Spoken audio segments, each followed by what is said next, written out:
দীর্ঘদিন ধরে সোশ্যাল মিডিয়ায় প্রকাশিত হয়ে আসছে রোনালদো যদি ইউটিউবে চ্যানেল খোলেন তাহলে ইউটিউব নাকি ক্র্যাশ করে যাবে। আর এই কারণেই নাকি এতদিন ইউটিউবে চ্যানেল খোলেননি ক্রিস্টিয়ানো রোনালদো। এ সকল ভুয়ো খবরকে উড়িয়ে দিয়ে অবশেষে ইউটিউবে চ্যানেল খুললেন পৃথিবীর সবথেকে জনপ্রিয় খেলোয়াড় ক্রিস্টিয়ানো রোনালদো।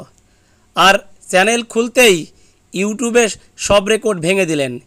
ইউটিউবে চ্যানেল খুলেই বিশ্ব রেকর্ড গড়লেন ক্রিস্টিয়ানো রোনালদো। ইউটিউব কর্তৃপক্ষ জানায়, আমরা যখন জানতে পারি ক্রিস্টিয়ানো রোনালদো ইউটিউবে চ্যানেল খুলেছেন তখনই আমরা সিলভার, গোল্ডেন এবং ডায়মন্ড প্লে বাটন তৈরির কাজে লেগে পড়ি। আর তৈরি করেই সাথে সাথে ক্রিস্টিয়ানো রোনালদোর ঠিকানায় পাঠিয়ে দিই। কিন্তু ইউটিউবের অফিস থেকে ক্রিস্টিয়ানো রোনালদোর ঠিকানা অনেক দূরে অবস্থিত হওয়ায় যেতে প্রায় 6 ঘন্টা লেগে যায়। আমরা জানতাম তিনি কয়েক মিনিটের মধ্যেই ইউটিউবের সকল রেকর্ড ভেঙে দেবেন। ক্রিস্টিয়ানো রোনালদো ইউটিউবে চ্যানেল খোলার 90 মিনিটের মধ্যেই তিনি 1 মিলিয়ন সাবস্ক্রাইবার পূর্ণ করেন। আর 24 ঘন্টায় তিনি 20 মিলিয়ন সাবস্ক্রাইবার পূর্ণ করেন।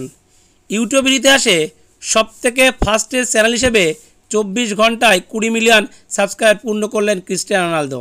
পৃথিবীতে এমন কোনো চ্যানেল নেই যেটি 24 ঘন্টায় 20 মিলিয়ন সাবস্ক্রাইবার পূর্ণ করেছেন। ইউটিউবে যতগুলো পুরস্কার রয়েছে, যেমন সিলভার বাটন, গোল্ডেন বাটন এবং ডায়মন্ড বাটন, সবই তিনি 24 ঘন্টায় পূর্ণ করেছেন। রোনালদো ইউআর ক্রিস্টিয়ানো নামে চ্যানেল খুলেছেন। এর আগে মিস্টার বিস্ট 132 দিনে 10 মিলিয়ন সাবস্ক্রাইবার পূর্ণ করেছিলেন। আর ক্রিস্টিয়ানো রোনালদো মাত্র 24 ঘন্টায় তিনি 20 মিলিয়ন সাবস্ক্রাইবার পূর্ণ করলেন। মিস্টার বিস্ট যেখানে 24 ঘন্টায় 2.2 মিলিয়ন সাবস্ক্রাইবার পূর্ণ করেছেন, সেখানে রোনালদো করলেন 24 ঘন্টায় 20 মিলিয়ন। আশা করা হচ্ছে আগামী কয়েকদিনে ইউটিউবের যে সর্বোচ্চ রেকর্ড মিস্টার বিস্টের 31 কোটি, সেটাও ছাড়িয়ে যাবেন ক্রিস্টিয়ানো রোনালদো।